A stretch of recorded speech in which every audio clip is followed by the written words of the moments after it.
Item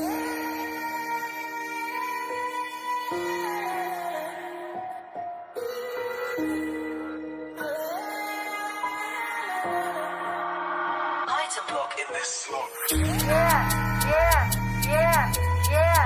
Aisha Dekip. Pamara Dekip. Apa Dekip? Nama fana na magatsika. Dia ilaina foana ny rano. Rehefa ao an-trano, ny rano tsisy mahavita, tsy afaka farana avy any ampita. Andriamanitra manome ao aminazy be dia be, rehefa mivavaka sy mifady ny ratsy. Andriamanitra manome sy manampy. Nona sy mangetaheta, ny tenda mila hipoaka, ny kibo mivanoaka. Ny rano tsisy mahavita, tsy afaka farana avy any ampita. Andriamanitra manome ao aminazy be dia be, rehefa mivavaka sy mifady ny ratsy. Dia izy afaka manome sy manampy. Mangataka tsodrana avy aminao ray, mba fenao rano ny kaopy tsirairay. Fa ny rano tsy afaka misaraka aminay, fa mila rano daholo ny zavatra ataonay manontolo. Fa ny rano tsy afaka misaraka aminay, fa mila rano daholo ny zavatra ataonay manontolo. Ny rano tsisy mahavita, tsy afaka farana avy any ampita. Andriamanitra afaka manome ao aminazy be dia be.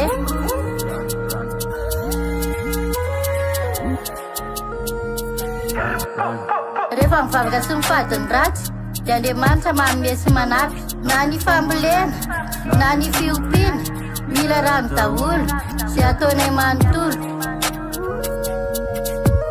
Rano tsisy mahavita, tsy afaka farana avy any ampita. Andriamanitra afaka manome ao aminazy be dia be. Rehefa mivavaka sy mifady ny ratsy, Andriamanitra manome sy manampy. Na ny sasalana, na ny fandroana, na ny sakafo, mila rano avy aminao ray. Mba fenao rano ny kaopy tsirairay. Mangataka aminao avy any ambony, mba handatsao rano ny voly. Ny rano tsisy mahavita, tsy afaka farana avy any ampita. Andriamanitra manome ao aminazy be dia be, rehefa mivavaka sy mifady ny ratsy.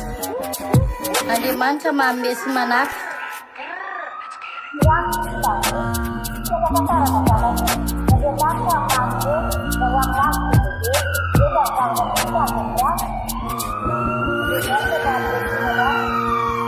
Afaka ho anareo mpankafy zany a, rehefa tiatsika zany a lalana rano.